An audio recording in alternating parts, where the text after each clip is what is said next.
بسم الله الرحمن الرحيم بناوي خداي بخشندو مهربان والصافات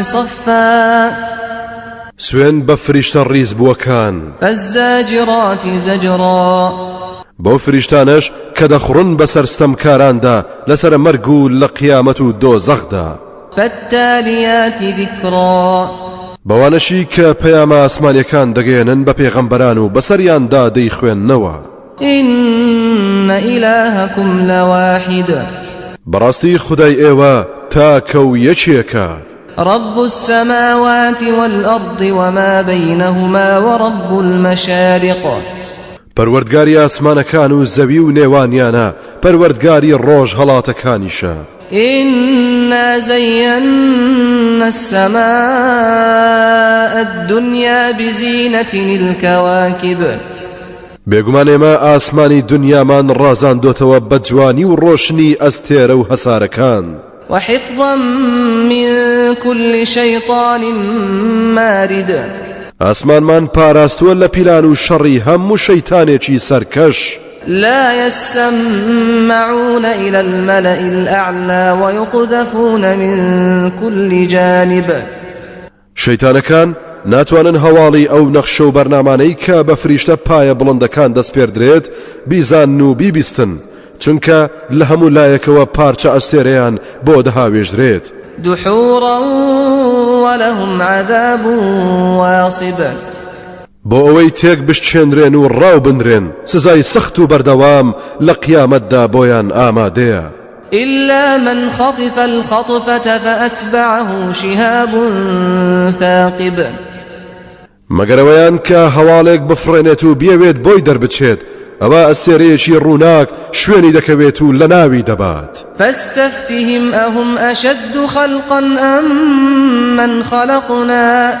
إنا خلقناهم من طين لازب ئەی پێغەمبەر لە بێباوەڕان بپرسە ئایا ئەوان گرنگتر و گەورەتر و بەهێزترن یا ئەو شتانەی تر کە دروستمان کردووە وەک ئاسمان و زەوی و چێوەکان هەتا دوایی بێگومان ئێمە ئەوانمان لە قوڕێکی مچ دروست کردووە کە یەکێکە لە قۆناغەکانی دروستکردنی باوکە ئادەم بل عجبت ويسخرون نەخێر سەیرە تۆ سەرسامی لە بێباوەڕی کافران کەچی ئەوان گاڵتە دەکەن بەو هەموو بەڵگە بەهێزانە وإذا ذكروا لا يذكرون کاتێکیش ئامۆژگاری بکرێن ئامۆژگاری وەرناگرن و سەربا دەدەن وإذا رأوا آية يستسخرون وقالوا إن هذا إلا سحر مبين کاتێک بەڵگە و مۆجیزەیەک دەبینن دەیکەنە گاڵتە جاڕ و باوەڕ ناکەن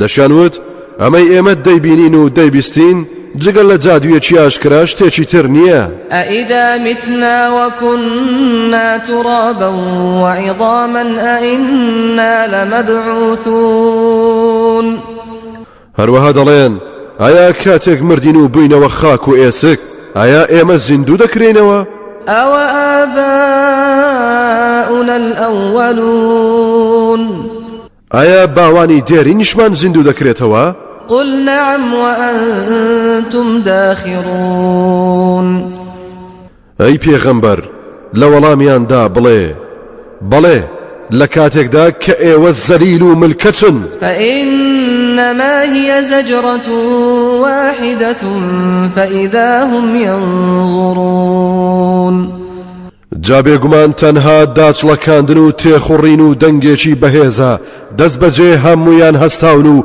تەماشا دەکەن وقالوا يا ويلنا هذا يوم الدين هذا يوم الفصل الذي كنتم به تكذبون ئەوسا دەڵێن ئەی هاوار ئاخ و ئۆف بۆ ئێمە ئەمە ئیتر ڕۆژی قیامەت و لێپرسینەوەیە اینجا بە هەڕەشەوە پێیان دەوترێت ئەمە ڕۆژی جیاکردنەوەیە کە ئێوە بڕواتان پێی نەبوو بە درۆتان دەزانی احشروا الذين ظلموا وأزواجهم وما كانوا يعبدون من دون الله فاهدوهم إلى صراط الجحيم.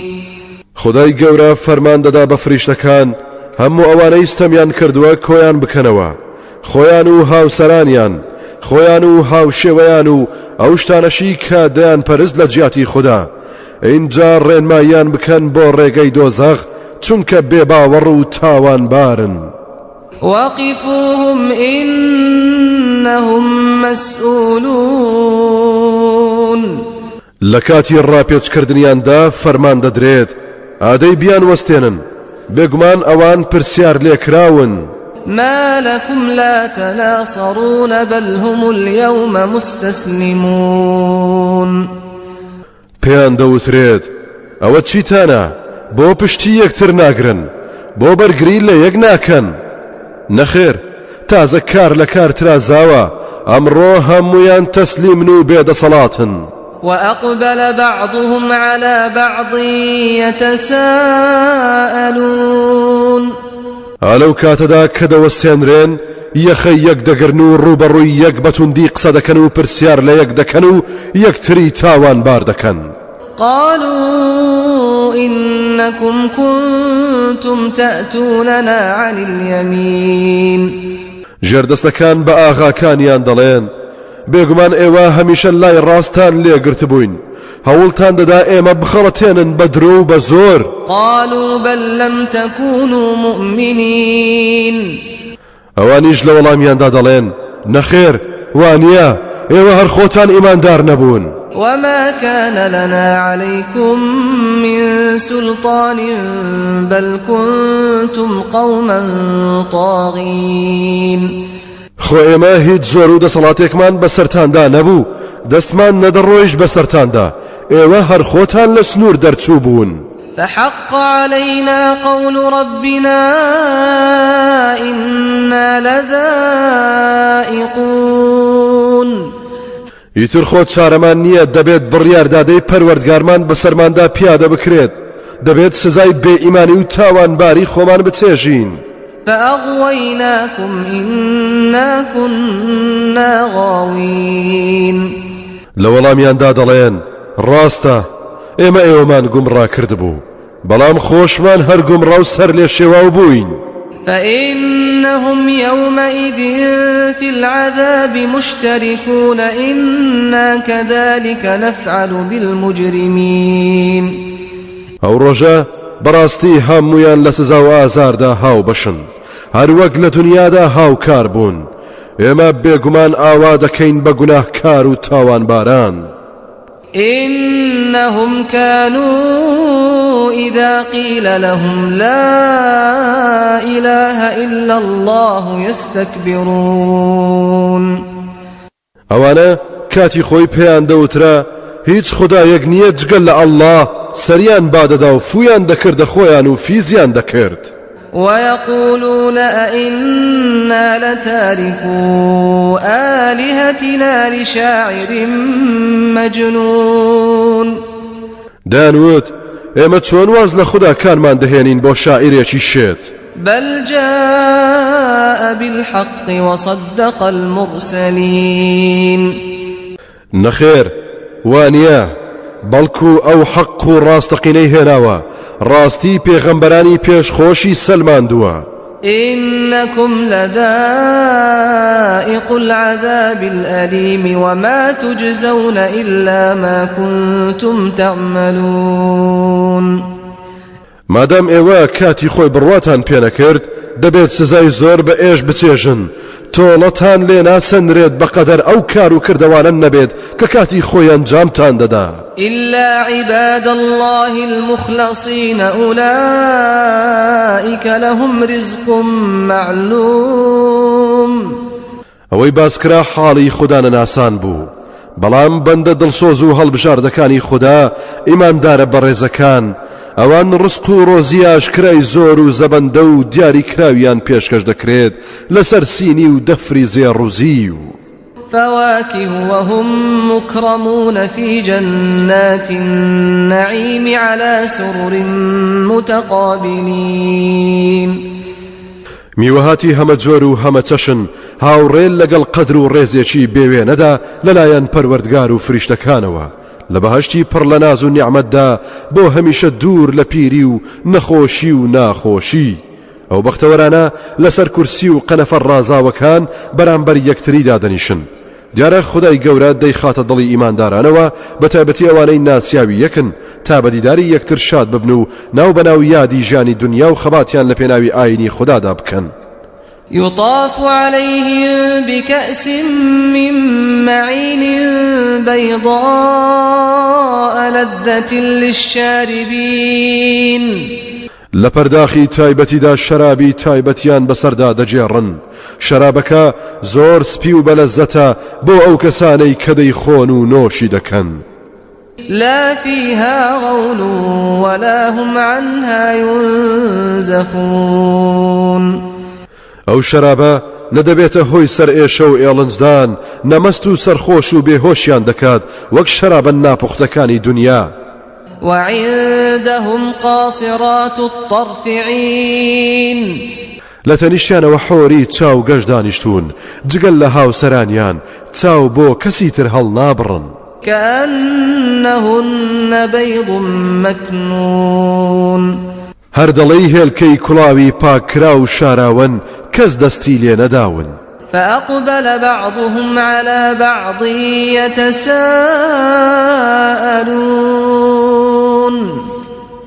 اینجا ئیترە و بەختەوەرانە بەدەم عەیش و نۆشەوە پرسیار لە یەکتری دەکەن و یادگاریەکانیان لە دنیادا باز دەکەن قال قائل منهم إني كان لي قرين یەکێکیان مۆڵەت دەخوازێت و دەڵێت من بەڕاستی کاتی خۆی لە دنیادا هاوڵێکم هەبوو يقول أئنك لمن المصدقين أئذا متنا وكنا ترابا وعظاما أئنا لمدينون زۆر جار دەیوت تۆ بڕوا بەشتی وا دەکەیت ئایا ئەگەر بووینە خاک و ئێسک ئێمە بەڕاست پاداش دەدرێینەوە قال هل أنتم مطلعون پاشان ئیماندارەکە ڕوو بە هاوڵانی وتی ئەرێ ئەوە ئێوە تەماشایەک ناکەن با بزانین ئەو هاوڵەم حاڵی چۆنە فاطلع فرآه في سواء الجحيم هەر کە سەیرێکی کرد بینی وا لە ناوەڕاستی دۆزەخدا گیری خواردووە قال تالله إن كدت لتردين ئەوسا پێیوت بە خوددا خەریک بوو منیش تیا بەریت خەریک بوو منیش وەکو خۆت هەڵدێریت ولولا نعمة ربي لكنت من المحضرين خۆگەر نیعمەتی هدایەتی پەروەردگارم نەبوایە ئەوە منیش لە ئامادەبوانی ناو دۆزەخ دەبووم أفما نحن بميتين إلا موتتنا الأولى وما نحن بمعذبين اینجا بەختەوەران لە خۆشیدا دەڵێن ئێمە ئیتر نامرین ژیانمان بەردەوامە جگەل لە مردنەکەی یەکەم جارمان ئێمە ئیتر هیچ ئازار و ئەشکەنجەیەکیش ناچێژین إن هذا لهو الفوز العظيم بەڕاستی ئەمەیە سەرکەوتن و سەرفرازی و بەختەوەری گەورە و بێسنوور لمثل هذا فليعمل العاملون دەبا بۆ ئەم بەهەشتا بۆ ئەم کامەرانیە بۆ ئەم ناز و نیعمەتە بێسنوورە ئەوانەی کە کار و کۆشش دەکەن با بۆ ئەم دەستکەوتانە بیکەن أذلك خير نزلا أم شجرة الزقوم إنا جعلناها فتنة للظالمين باشە ئایا ئەو بەهەشت و ناز و نیعمەتە چاکە یا درەختی ژەق نەبوت ئێمە کردومانە بەهۆی ناخۆشی و ئازار بۆستەمکاران ئەوانەی لە دنیادا گاڵتەیان دەهات و دانوت چۆن لەنەوە گردا درەخت دەڕوێت إنها شجرة تخرج في أصل الجحيم طلعها كأنه رؤوس الشياطين بێگومان ئەوە درەختێکە کە لە ناخی دۆزەخدایە و لەوێوە لق و پۆپەکانی بە هەموو بەشەکانی دۆزەخدا بڵاو کردوتەوە بەروبوومەکەی دەڵێی سەلکە سەری شەیتانەکانە لە ناشرینی و بێلەزەتیدا فإنهم لآكلون منها فمالئون منها البطون دۆزەخیەکان بەناچاری لێی دەخۆن سکیانی لێ پڕ دەکەن ثم إن لهم عليها لشوبا من حميم لەوە دواش لە مەنیەکی زۆر گەرم دەکەن بەسەریدا بە زۆر دەرخواردیان دەدرێت ثم إن مرجعهم لإلى الجحيم پاشان دوای ئەوەی کە تێریان خوارد و تێریان خواردەوە بەدەم شەق و تێ هەڵدان و سەرزەنشتی فریشتەکانی دۆزەخەوە بە زۆر دەگەڕێندرێنەوە بۆ ناو دۆزەخ دیارە براون بۆ شوێنی تایبەتی خواردن و خواردنەوە إنهم ألفوا آباءهم ضالين ئەوانە کاتی خۆی باو باپیرانی خۆیانیان بینی بە گومڕایی بیریان نەدەکردەوە و شوێرانە شوێنیان کەوتن فهم على آثارهم يهرعون ئیتر بەبێ لێکدانەوە ئەوانە بە شوێنیاندا بەتاڵ و کەو هەڵەداوان چوون باوەڕیان بە پێغەمبەران و ئیمانداران نەکرد ولقد ضل قبلهم أكثر الأولين ولقد أرسلنا فيهم منذرين سوێن بە خوددا بێگومان زۆربەی پێشینانیان هەر گومڕابوون چونکە دڕەقبوون و ئامادەی بیستنی ڕاستی نەبوون هەرچەندە ئێمە بەڕاستی پێغەمبەرانی بێدارکەرەوەمان بۆ ڕەوانە کردبوون بەڵام زۆربەیان گاڵتەیان پێدەهات فانظر كيف كان عاقبة المنذرين جایتر تەماشا بکە سەرنج بدە سەرنجامی بێدارکراوەکان چی بوو چۆن بە دۆزەخ پاداش درانەوە إلا عباد الله المخلصين جگەل لە بەندە دڵسۆز و هەڵبژاردەکانی خوددا کە ئەوان لە دۆزەخ دوورن و بە بەهەشت شاد بوون ولقد نادانا نوح فلنعم المجيبون ونجيناه وأهله من الكرب العظيم وجعلنا ذريته هم الباقين بێگومان نوح هانا و هاواری بۆ هێناین ئێمەش چاکترین فریاد ڕسێک بووین کە بە هانا و هاواریەوە چوین خۆی و کەس و کاری باوەڕداریمان لە تنگانە گەورەکە ڕزگار کرد جاتەنها هەرنەوەی ئەویشمان هێشتەوە کە ببنە هۆی ئاوەدانکردنەوەی زەوی سەر لە نوێ وتركنا عليه في الآخرين سلام على نوح في العالمين هەروەها بەسەرهاتیەوەمان هێشتەوە بۆنەوەکانی داهاتوو تا پەندی لێوەربگرن سڵاو لەسەر نوح لەلایەن سەرجەم ئیماندارانەوە لە هەموو کات و شوێنێکدا إنا كذلك نجزي المحسنين بەڕاستی ئێمە ئابە و شێوەیە پاداشتی چاکەکاران دەدەینەوە یادیان دەهێڵینەوە إنه من عبادنا المؤمنين ثم أغرقنا الآخرين بەڕاستی ئەو لە بەندە ئیماندارەکانی ئێمەیە لەوە دووە ئەوانی ترمان نوقمی زریان کرد وإن من شيعته لإبراهيم إذ جاء ربه بقلب سليم بێگومان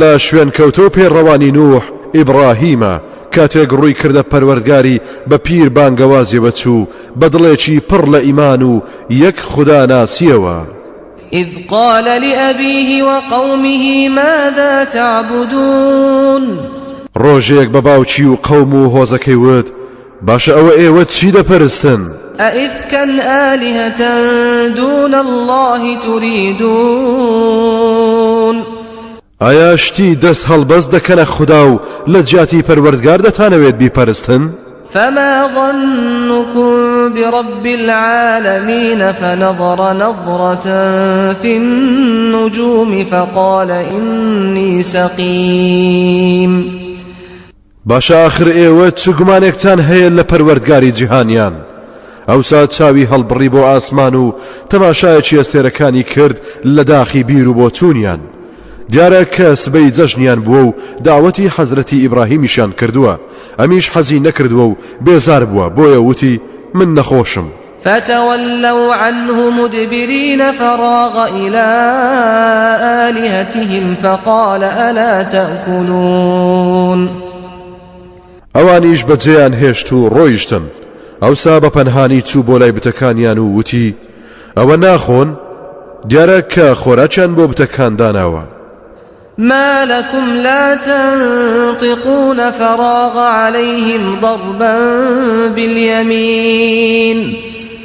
ئەوسا هاواری لە بتەکان کرد و بە تووڕێیەوە پێیوتن ئەوە بۆلاڵن، بۆ قسەیەکی ژیرانە ناکەن. اینجا تیان کەوت بەدەستی ڕاستی پیادەماڵین و دەیشکاندن. فأقبلوا إليه يزفون. دوایی بتپەرستان گەڕانەوە و بینیان خوداکانیان تێک و پێک شکاون، بە پەلەو شڵەژاویەوە هاتن بۆ ئیبراهیم. قال أتعبدون ما تنحتون والله خلقكم وما تعملون. ئەویش پێیوتن باشە، ئایا ئەو پەیکەرانەی خۆتان دایدەتاشن دەیپەرستن؟ لە کاتێکدا خوددا بەدیهێنەری ئێوەش و ئەم بتانەشە کە دروستان کردوون، نەشیان توانی بەرگری لە خۆیان بکەن. قالوا ابنوا له بنيانا فألقوه في الجحيم.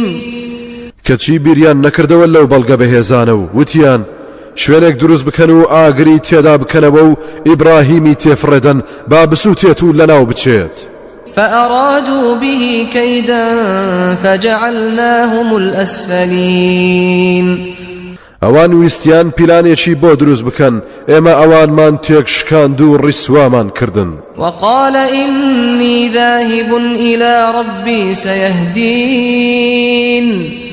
اینجا ئیبراهیم وتی من بەڕاستی ئێوە بەجێ دەهێڵم و دەڕۆم بەرەو ڕەزامەندی پەروەردگارم، لە ئایندەشدا بەردەوام ڕێنموویم دەکات. رب هب لي من الصالحين فبشرناه بغلام حليم. ئەوسا کۆچی کرد لەو ڕێگە و بانەدا داوای لە خوددا کرد و وتی پەروەردگارە نەوەیەکی چاک و پاکم پێ ببەخشە، ئێمەش موژدەی کوڕێکی بە ئارام و خۆگر و ژیرمان پێبەخشی کە ئیسماعیلە. فلما بلغ معه السعي قال يا بني إني أرى في المنام أني أذبحك فانظر ماذا ترى. قال يا أبت افعل ما تؤمر ستجدني إن شاء الله من الصابرين. کاتێک ئەو کوڕێک کەوتە دەروماڵ لەگەڵیدا بەیانیەک پێیوت کوڕم، کوڕی شیرینم، بێگومان من دەمبینی لە خەونمدا کە تۆ سەردەبڕم، تۆ دەڵێی چی؟ ڕات چۆنە؟ کوڕی چاک و خوداناس و خۆگر بە زمانی شیرین وتی بابەجیان هەر فەرمانێکت پێدراوە جێبەجێی بکە، دەمبینیت ئەگەر خوددا حەز بکات خوددا بیەوێت لە ئارامگران دەبم. فلما أسلما وتله للجبين وناديناه أن يا إبراهيم. کاتێک هەردووچیان تەسلیمی فەرمانی پەروەردگار بوون، ئیبراهیم ئیسماعیلی بەڕوودا خستە سەر خاک بۆ ئەوەی سەری ببڕێت.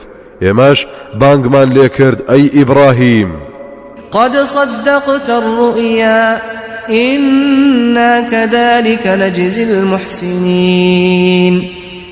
بەڕاستی خەوەکەت هێنایەتی، ئێمە هەر ئاوا پاداشتی چاکەکاران دەدەینەوە، لە تاقیکردنەوەکاندا سەریان دەخەین چونکە لێ بڕاون. إن هذا لهو البلاء المبين. بەڕاستی ئەمە خۆی تاقیکردنەوەیەکی ئاشکرا و ڕوونە. وفديناه بذبح عظيم. ئێمەش قۆچێکی گەورەمان کردە قوربانی ئیسماعیل تا لە جیاتی ئەودا سەری ببڕێت. وتركنا عليه في الآخرين سلام على إبراهيم. پاشان ئێمە لەناو گەلان و نەوەکانی داهاتوودا ناوی ئیبراهیممان هێشتەوە، سڵاو و درود و ڕێز لەسەر ئیبراهیم.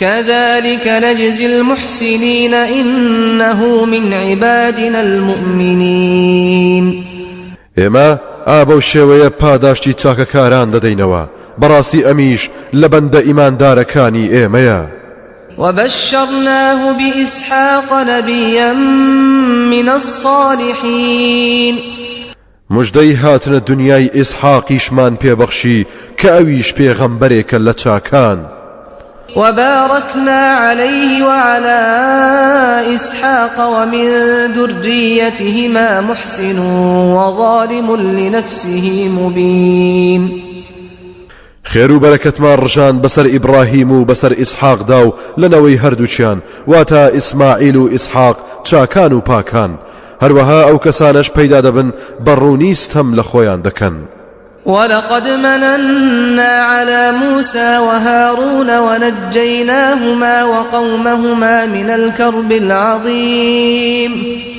بەڕاستی ئێمە ناز و نیعمەتی خۆمانمان ڕژان بەسەر موسا و هاڕون هەردووچیانمان هەڵبژارد بۆ پێغەمبەرەتی هەردووچیان و قەومەکەشیانمان لە تنگانە گەورەکە ڕزگار کرد لە غەرقبوون و خنکان ونصرناهم فكانوا هم الغالبين سەرکەوتنمان پێبەخشین بەسەر دوژمنەکانیاندا هەر ئەوانیش زاڵ بوون وآتيناهما الكتاب المستبين وهديناهما الصراط المستقيم پاشان تەوراتمان پێبەخشین کە ڕوونکەرەوەی هەموو شتێکە تا پەیڕەوی بکەن هەروەها ڕێنمووی هەردووچیانمان کرد بۆ ڕێگە و ڕێبازی ڕاست و دروست تا قەومەکەیان سەرفراز بکەن وتركنا عليهما في الآخرين سلام على موسى وهارون إنا كذلك نجزي المحسنين ناوبانجی خێریانمان لەنەوەکانی داهاتوودا هێشتەوە کە هەتا دنیایە بەڕێزەوە ناویان ببرێت سڵاو و درود و ڕێز لەسەر موسا و هاڕون لەلایەن پەروەردگاری مەزن و بەڕێزەوە بێگومان ئێمە ئابەو شێوەیە پاداشتی چاکەکاران دەدەینەوە لە دنیا و قیامەتدا ڕێزدارن إنهما من عبادنا المؤمنين وإن إلياس لمن المرسلين بەڕاستی هەردووچیان لە بەندە ئیماندارەکانی ئێمە بوون هەرچی سەرشانی خۆیان بە چاچی ئەنجامدا بێگومان ئیلیاسیش لە دەستەی پێغەمبەران و ڕەوانە کراوانە لەلایەن ئێمەوە إذ قال لقومه ألا تتقون أتدعون بعلا وتذرون أحسن الخالقين الله ربكم ورب آبائكم الأولين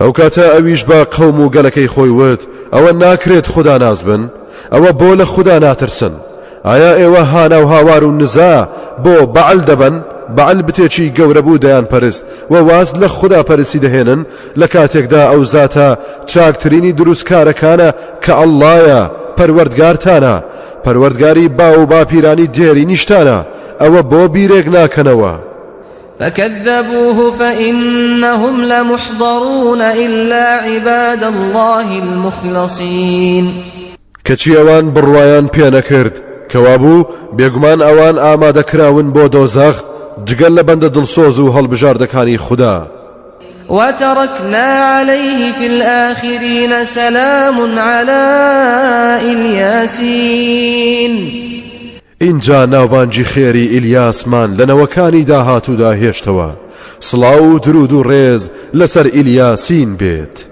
إنا كذلك نجزي المحسنين إنه من عبادنا المؤمنين ئێمە بەڕاستی بەو شێوەیە پاداشتی چاکەکاران دەدەینەوە بێگومان ئەویش لە بەندە ئیماندارەکانی ئێمەیە وإن لوطا لمن المرسلين إذ نجيناه وأهله أجمعين إلا عجوزا في الغابرين ثم دمرنا الآخرين بەڕاستی لوتیش لە پێغەمبەرانە کاتی خۆی ئەو هەموو کەس و کاریمان ڕزگار کرد بێجگەل لە پیرەژنێک بێباوەڕ بوو بەردەوام گرفتی بۆ پێشدەهێنا لە ناومان برد پاشان هەمووانمان تەفروتونا کرد.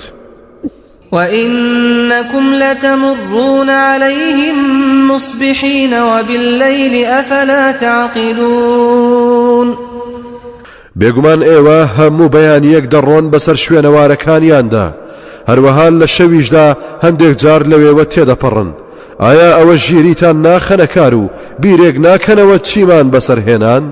وإن يونس لمن المرسلين إذ أبق إلى الفلك المشحون فساهم فكان من المدحضين بەڕاستی یونسیش لە پێغەمبەرانە کەچی ڕای کرد بەرەو کەشتیە پڕ لە کەلوپەل و خەڵکەکە ئەوسا بەناچاری بەشداری قورعی کرد لە ڕیزیەوانەدا بوو کە لە قورعەکەدا سەر نەکەوتن. فالتقمه الحوت وهو مليم فلولا أنه كان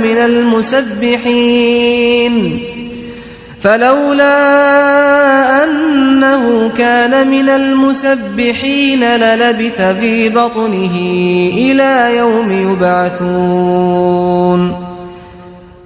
اینجا نەهەنگێک قوتیدا لە کاتێکدا کە شایەنی سەرزانشت و گلەیی بوو چونکە پێش ئەوەی خوددا مۆڵەتی بدات قەومەکەی بەجێهێشت. خۆگەر لەو کەسانە نەبوایە کە تەسبیحات و یادی خوددا دەکەن و نەیوتایە لا إله إلا أنت سبحانك إني كنت من الظالمين. پەروەردگارە هیچ خودایەک نییە جگە لە تۆ پاچی و بێگەردی و ستایش شایستەی تۆیە و من لەستەم کارانم. ئەوە دەمایەوە لە سکی نەهەنگەکەدا تا ڕۆژێک کە هەمووان زیندوو دەکرێنەوە. فنبذناه بالعراء وهو سقيم. لەوە دوا فڕێماندایە چۆڵیەکی بێگژوجیا و درەختەوە بێهێز و ماندوو نەخۆش. وأنبتنا عليه شجرة من يقطين. اینجا ڕوەچی کوولەکەی گەورەمان بۆ پێگەیاند کە گەڵاکانی پان و گەورەیە و مێش و مەگەز نزیکی ناکەون. وأرسلناه إلى 100,000 أو يزيدون فآمنوا فمتعناهم إلى حين. اینجا گەڕاندمانەوە و ڕەوانەمان کرد بە پێغەمبەرەتی بۆ لای 100,000 کەس و زیاتریش دەبن کە قەومەکەیەتی. ئەوسا هەمویان ئیمان و باوەڕیان هێنا. ئێمەش ژیانێکی خۆشمان بۆ فەراهەم هێنان تا کاتێکی دیاری کراو. فاستفتهم ألربك البنات ولهم البنون. ئەی پێغەمبەر ڕاپرسیان لێ بکە ئایا ڕاستە کە کچان شایستەی پەروەردگارت بن و کوڕان شایستەی خۆیان بێت؟ ئەلبەتە کوڕ و کچ هەردوو بەدیهێنراوی خوددان پێوەر تەنها تەقوایە بەڵام قورئان دەیەوێت بە بیر و بۆچوونی خۆیان پوچەڵی بەڵگەکەیان دەربخات. کاتێک کە وتویانە فریشتەکان کچی خوددان لە حاڵێکدا ئەوان کچ بە چاوی سووک تەماشا دەکەن و بە کەمی دەزانن. ئەی بۆچی بۆ خودای پەروەردگار کە لە هەموو ئەو بیر و باوەڕەت چەوتانەوە دوورە ڕەوای دەبینن؟ أم خلقنا الملائكة إناثا وهم شاهدون. ئایا مەگەر فریشتەکانمان بەمێینە دروست کردووە و لەو کاتەدا ئەوان لەوێ بوون؟ ألا إنهم من إفكهم ليقولون ولد الله وإنهم لكاذبون. أصطفى البنات على البنين ما لكم كيف تحكمون أفلا تذكرون. ئاگادار بن بەڕاستیەوانە هەندێک لە درۆ بوختانیان ئەوەیە کە دەڵێن خوددا منداڵی بووە. بەڕاستی و بێگومان ئەوانە زۆر درۆزنن. ئایا مەگەر کچانی هەڵبژاردووە کە بیکات بنەوەی خۆی و ڕێزی داون بەسەر کوڕاندا؟ ئایا چیتانە و چۆن بڕیاری بێ بەڵگەی وا دەدەن؟ ئایا بیرێک ناکەنەوە لەم قسە بێسەر و بنانە لەم تۆمەتە ناماقوڵانە؟ أم لكم سلطان مبين. ئایا مەگەر بەڵگە و شتێکی بەهێز و ئاشکراتان بەدەستەوەیە بۆ ئەم قسە هەلق و مەلەقانە؟ فأتوا بكتابكم إن كنتم صادقين. ئادەی کوا کتێبتان کوا بەڵگەتان ئەگەر ئێوە ڕاست دەکەن بیهێننە مەیدان. وجعلوا بينه وبين الجنة نسبا ولقد علمت الجنة إنهم لمحضرون. لەلایەکی ترەوە کافرەکان خزمایەتیان بڕیارداوە لە نێوان زاتی پەروەردگار و جنەکاندا. سوێن بە خوددا جنەکانیش چاک زانیویانە کە ئامادە دەکرێن بۆ لێپرسینەوە محاسبە ئەگەر ئاوا خزمایەتێک هەبێت چۆن دادگایی دەکرێن. سبحان الله عما يصفون إلا عباد الله المخلصين. پاچی و بێگەردی بۆ خودای گەورە دەربارەی ئەو شتانەی کە ئەوان باسی دەکەن و ئەو قسە بێجێیانەی دەیکەن بەرامبەر خوددا، بەڵام بەندە دڵسۆز و هەڵبژاردەکانی خوددا لەو گفتار و بۆ چوونە خوار و خێچانە دوورن. فإنكم وما تعبدون ما أنتم عليه بفاتنين إلا من هو صال الجحيم. ئەی بێ باوەڕان، بەڕاستی ئێوە و ئەوەشی کە دەیپەرستن ناتوانن کەسی پێ گومڕا و سەر لێ شێواو بکەن و لە خودای دوور بخەنەوە مەگەر ئەو کەسەی نیشتەجێی ناو دۆزەخە. وما منا إلا له مقام معلوم. فریشتەکان دەڵێن کەسمان نییە شوێنی دیاریکراوی خۆی نەبێت. وإنا لنحن الصافون وإنا لنحن المسبحون. بەڕاستی ئێمە هەر هەمومان بەڕیز وەستاوین ئامادەی فەرمانین. دووبارە دەڵێین ئێمە هەموو دەم سەرگەرمی تەسبیحات و ستایشی خودای میهرەبانین. وإن كانوا ليقولون لو أن عندنا ذكرا من الأولين لكنا عباد الله المخلصين. هەرچەندە هاوڵگەران پێش ڕەوانەکردنی پێغەمبەر دەیانوت ئەگەر ئێمەش کتێبێکی ئاسمانیمان وەکو پێشوەکان بۆ بەهاتایە ئێمەش دەبووینە بەندە دڵسۆز و چاکەکانی خودای گەورە. فكفروا به فسوف يعلمون. کەچی کە قورئانمان ڕەوانە کرد بڕوایان پێ نەکرد سەرنجام خۆیان دەبینەوە چیان بەسەردەهێنین. ولقد سبقت كلمتنا لعبادنا المرسلين إنهم لهم المنصورون. سوێن بە خوددا بێگومان بڕیاری ئێمە بۆ بەندە فرستادە و پێغەمبەرەکانمان هەر زوو دەرچووە کە بە دڵنیایی هەر ئەوان سەرکەوت و سەرفراز دەبن. وإن جندنا لهم الغالبون فتول عنهم حتى حين وأبصرهم فسوف يبصرون. سربازە ئیماندارەکانیشمان هەر دەسەڵات دەگرنە دەست و زاڵ دەبن. جارێت تا ماوەیەک خۆت بگرە و گوێیان پێمەدا تۆ سەرنجامی لاری و خودانەناسینیان بخەرە بەرچاو لە ئایندەدا خۆیان دەبینەوە. أفبعذابنا يستعجلون. ئایا ئەوانە پەلەیانە کە زوو سزا و تۆڵەی ئێمە ڕوبەڕوویان ببێت و یەخەیان پێ بگرێت؟ فإذا نزل بساحتهم فساء صباح المنذرين. قڕ بەسەریان خاک بەدامانیان کاتێک کە سزا و تۆڵەی ئێمە دادەبەزێتە مەیدانیان ئای کە بەرەبەیانێکی سام ناکە بۆ بێدارکراوەکان. وتول عنهم حتى حين وأبصر فسوف يبصرون. تۆ تا ماوەیەک مۆڵەتیان بدە و گوێیان پێمەدا ڕاستیەکان بخەرە بەرچاو سەرنجام خۆیان دەبینەوە. سبحان ربك رب العزة عما يصفون. پاچی و بێگەردی بۆ پەروەردگارت پەروەردگاری خاوەن دەسەڵات لەوەی کە ئەوانە دەیدەنە پاڵە و زاتە بێ هاوڵ و هاوتایە. وسلام على المرسلين والحمد لله رب العالمين. سڵاو و درودیش لەسەر هەموو پێغەمبەران و سەرجەم فرستادەکانی خوددا. سوپاس و ستایشیش بۆ خوددا پەروەردگاری هەموو جیهانیان هەمیشە و بەردەوام. بسم الله الرحمن الرحيم.